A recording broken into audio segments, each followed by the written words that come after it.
Dos, tres. Queridos escuchas, sean ustedes bienvenidos a un capítulo más de Histriónicos Podcast, apto para casi todo público, pero con la advertencia de que somos políticamente incorrectos.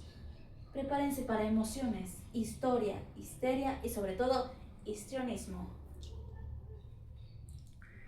Nos vas a aburrir, Tega. ¿Cómo están, amigos? Bienvenidos a este episodio número ¿Tres? 3 de Histriónicos Podcast para todos ustedes. Antes que nada, pues queremos invitarlos a que nos sigan en nuestras redes sociales. En todas estamos como Histriónicos Podcast. Nos haría muy felices verlos por ahí, leerlos por ahí. ¿Y cómo te encuentras el día de hoy, Tega? Emocionada por este tercer capítulo ya de nuestro proyecto tan importante. Hoy tan importante que no has grabado en 3 semanas. No hemos grabado porque este proyecto es de Que no dos. quieres chambear, Montserrat. O sea, ya. No vienes a chambear ni siquiera. Pero bueno, El señor ni siquiera estaba aquí, pero bueno, ya ves cómo eres. échenle la culpa a la más chiquita. Pero bueno. Entonces, ¿de qué vamos a hablar el día de hoy, Emanuel? La comedia del arte. La comedia del arte. Vamos a hablar de la comedia del arte, que no es solamente el origen del teatro moderno, sino que es el ancestro directo de los sitcoms y el humor físico que vemos hoy en día.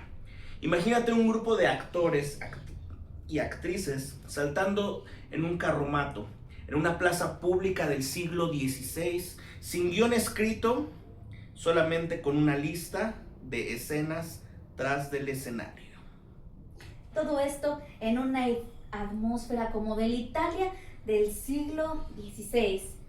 El teatro deja de ser para la élite y los poderosos, y deja de ser en latín. Salen dialectos a la calle.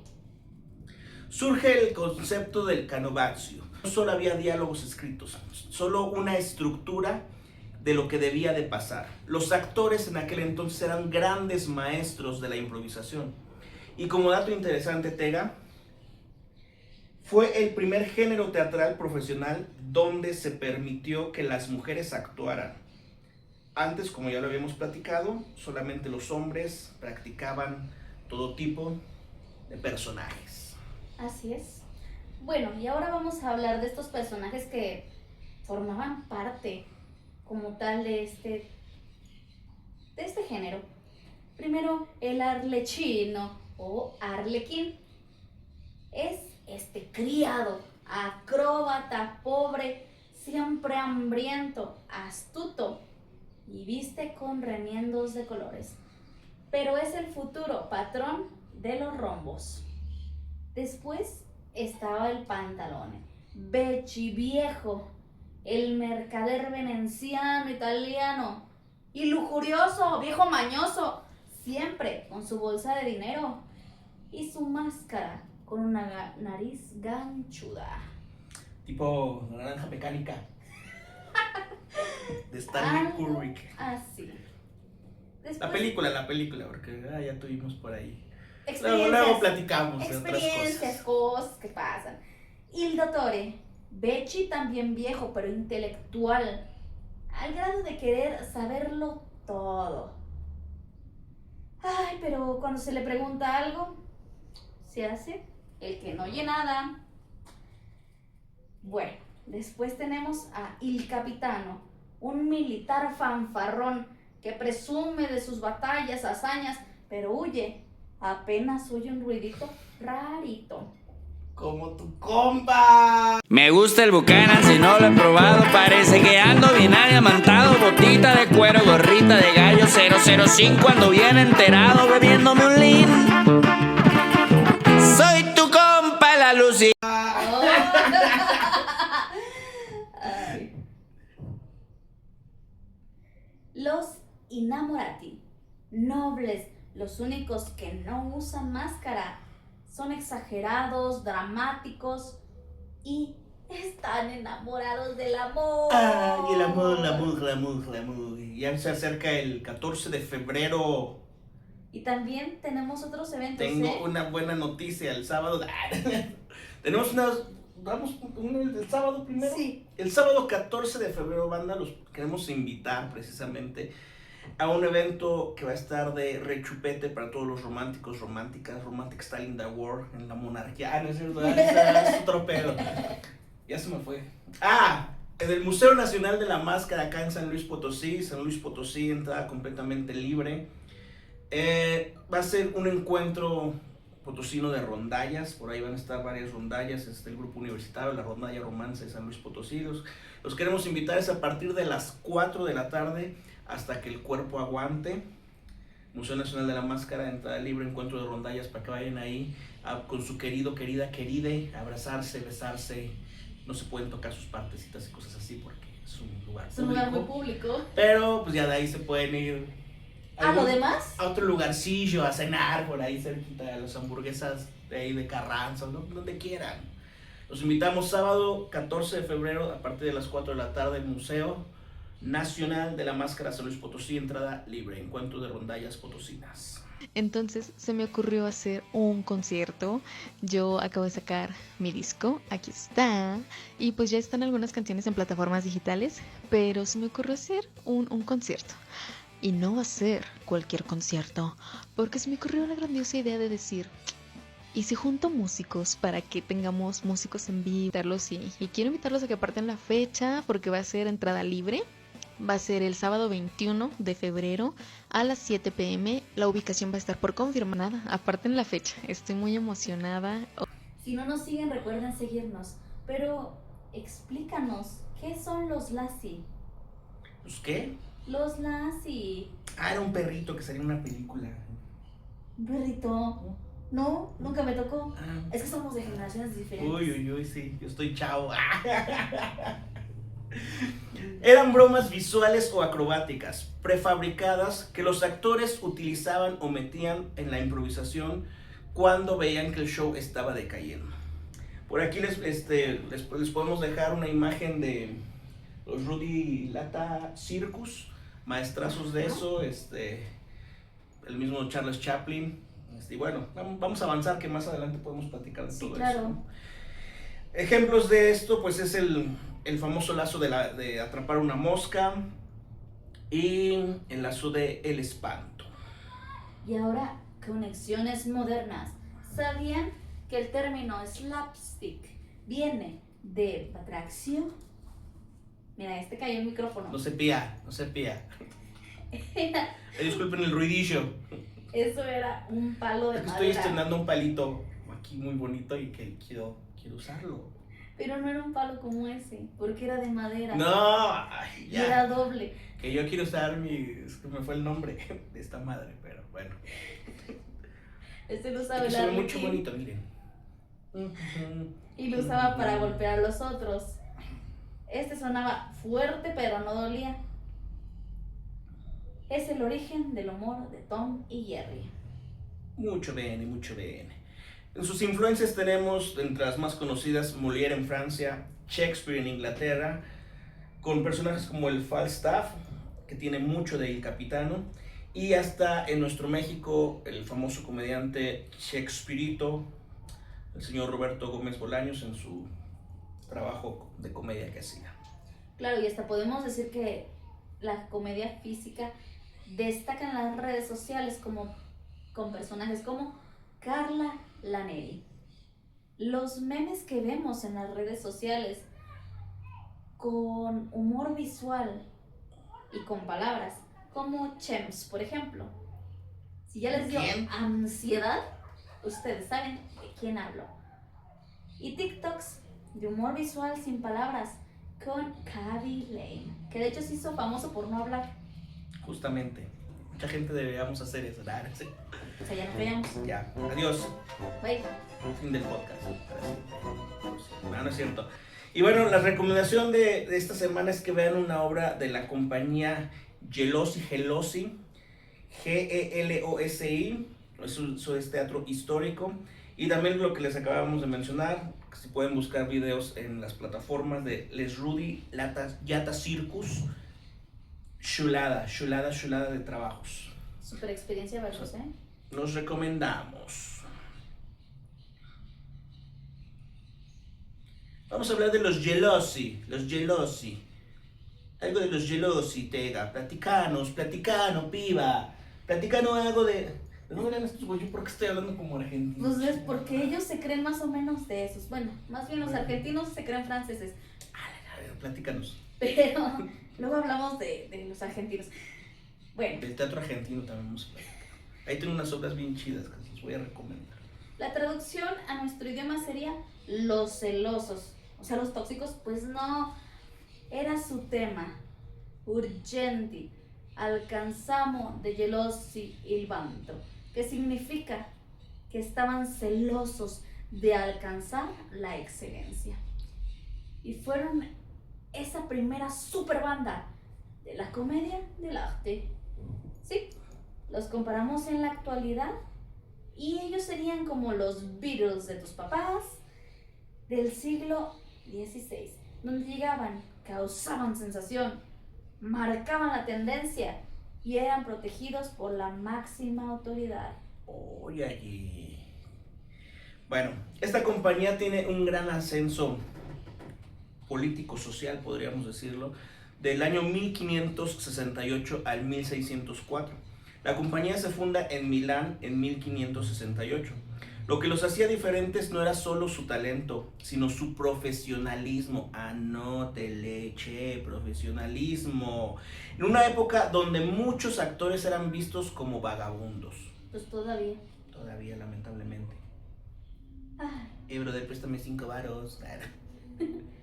no, Los gelosi se presentaban como una empresa organizada, con actores especializados en personajes fijos. Podemos decir que surge ahí también esta relación con el teatro de carpa, ¿no? Acá claro. en México, donde salieron grandes personajes como, ¿cómo se llama el del bigotito? ¿Cuál del bigotito? Todos tenían bigotito en esa época. Muchos Cantinflas, como Tintán, Resortes, toda esta gente de gran calidad histriónica que surge en las carpas y luego pasa al cine. Ellos sí eran histriónicos. Completamente. Bueno, ¿qué pasa con el salto a la fama? Pues su éxito en Italia fue tan rotundo que llamaron la atención de la nobleza europea. Poco sí. En 1571 fueron invitados por la corte de Carlos, no el del chocolatito, Carlos IX de Francia. Pero su gran momento llegó en 1577 cuando Enrique III los llamó para actuar en Blois. A pesar de que había oposición del Parlamento de París que veía como una amenaza a la moral. Afortunadamente el rey, arriba las dictaduras, nada, es cierto, el rey impuso su voluntad para que ellos pudieran actuar. Y en esto tenemos las estrellas. Francesco e Isabella Andreini. Eso podemos decir que son los primeros rockstars del teatro. Sí lo podemos decir. Okay. Ya no están vivos para hacernos algo. Eran. Los primeros. Estos gelosi fueron esa gran compañía por gran parte gracias a este matrimonio que se convirtió en la primera pareja de celebridades, el primer chisme, la historia del teatro. Ay, Isabella Andreini, pues era una mujer extraordinaria y que no solo era actriz y bailarina en el papel de Inmorata, sino que ella era poeta, hablaba un chorro de idiomas, era miembro de prestigiosas academias literarias. Su presencia dignificó el papel de la mujer en el escenario. Por su lado, Francesco, su esposo, era famoso por su interpretación de Capitán Spavento, un militar fanfarrón y cobarde. Era el director de la compañía y un genio de la improvisación. Los gelosi hicieron bastantes innovaciones que cambiaron el teatro por completo. No solo nos hacían reír, elevaron el género a una forma de arte bastante compleja. El multilingüismo.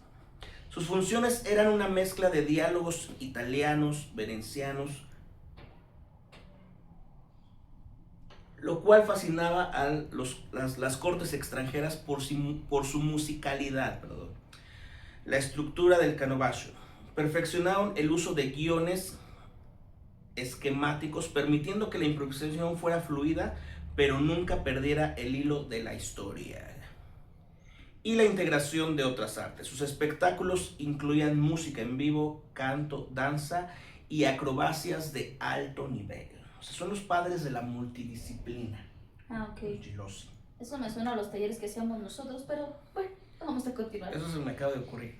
Pero sí, después los primeros que metieron otros géneros dentro de su show business, ¿no? Bueno. Así es. Y luego, como todo, tiene que llegar a su final. Bueno, mira, el final de su legado de esta compañía, ¡uy! Ya sé que tatear. Esta compañía se disuelve en 1604, lamentablemente. ¿Y qué creen? Que fue por celos. No, no es cierto. No es cierto, banda. Pues sí fue un evento trágico, ¿eh? Sí, pero no por celos. Bueno, es que Por codependiente. Ah, ya. Ya me voy. Espérate. Es que mira, mientras regresaban de Francia hacia Italia, la Andrea se murió. No. Ey. Durante un aborto espontáneo en Lyon, a los 42 años, bien joven la señora. Bien joven, sí, pero ya para un hijo a los 42, hija, ya no manches. Todavía le funcionaba, No, todavía sí, se podía. Funciona y se puede, pero...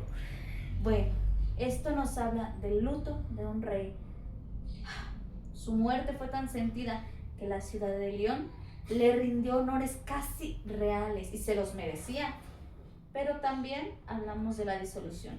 Francesco quedó tan devastado que decidió retirar a la compañía de los escenarios. Publicó además las obras y poemas de su esposa para asegurar que su nombre nunca fuera olvidado. ¿Qué tipo de sal seremos? No sé. Pero ya ven, bandita, ahí vayan y lean de los trabajos de Andrei. Ok. ¿Qué es el girl power en este momento? Pues vamos a hablar de una Chabelita, pero no de Chabela Vargas. Isabella Andreini, la mujer que rompió el techo de cristal en el teatro europeo.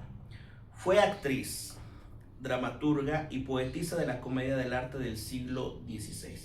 Lideró su propia compañía y su obra Mirtilla de 1588, es un clásico. Inspiró a generaciones de mujeres en el teatro.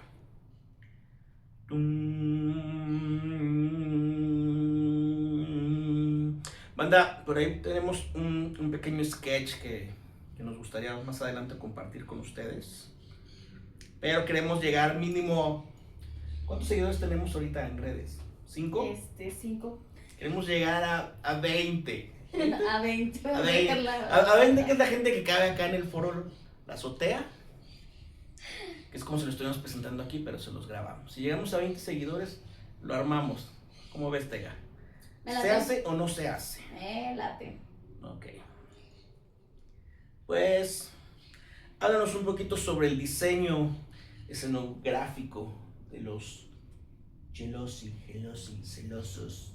Los celosos tenían un fondo de telón con una ciudad o paisaje que a menudo tenía elementos arquitectónicos como arcos, columnas y casas. También tenían elementos móviles, carros, plataformas que se movían, todo esto para poder cambiar de una escena a otra. Tenemos producción. Había producción. Había producción. Es que sí. Bueno, los elementos que los decoraban pues eran puertas, ventanas, balcones, árboles y se utilizaban para crear diferentes ambientes. Iluminación con velas, antorchas, lámparas de aceite que creaban cada ambiente único, cálido y dramático. Por eso se quemaban tantos teatros, banda, en aquel entonces. Nada, no es cierto. De hecho, una situación sí me inspiró una obra. Noche de estreno, ahí los invito a que la lean. Nos podemos vender un librito con ella, ¿no? Así es. Su estilo era minimalista y versátil, lo que les permitía adaptarse a diferentes espacios y obras. Ay, pues es que sí, yo creo que al ser una compañía itinerante que viajaba mucho y todo esto, pues tenía que cargar todo. No sé en qué se movían en esa época, me imagino que en carretas. ¿En carreta? Sí, puede ser en Sí, carreta. entonces como los circos también muy ambulantes, ¿no? Que buscas que Ajá. todo te quepa en algún espacio. Como cuando nosotros movíamos las cosas a Vero Clock, ¿te acuerdas de maletas? Nos íbamos caminando. O el Teatro Alarcón en Diablitos. No manches. Bueno, En Tamazopo también como andábamos con todas las luces en todos lados. Ay, no, qué padre. por eso tenemos nosotros tenemos luces regadas en todos lados para no andar cargando. Pero aquí hay dos nada más. Dos, pero funcionan muy bien. Ah, no, tres. Tenemos ¿Tres? tres. Ahora no hay donde tenemos equipo, aguántenos, no ha habido mucha chance de ir por él, pero vamos a ir en estos días. Un día de estos vamos. Un día iremos. Bueno, esta señora Isabela fue tan grande que tenía el nombre del factor Isabela. Ella era la primadona. No solo era su cara hermosa, sino que era la mente detrás de muchos de los canovasis más exitosos. Su muerte en 1604 no solo fue el fin de una compañía, fue el primer fenómeno fan de la historia. Es decir, ella fue la primera del mundo. Andreín. Muy bien, pues como conclusión la comedia del arte sigue viva, quizá más viva que nunca, ya que podríamos decir que este periodo de la historia del teatro y compañías como Los Celosos, los Gelosi, dieron las bases para lo que hoy son los espectáculos a gran escala. Como los de que hace el colectivo reciclaje. A veces sí. Así amo. Bueno, no, así de repente sí. Sigamos conociendo más de otras corrientes juntos. Gracias por escuchar este podcast, porque nosotros somos Histriónicos Podcast. Hasta la próxima. Síganos en Spotify, en YouTube, todas nuestras redes sociales. Yo soy Mimo Rutega. Emanuel López. Nos vemos a la próxima.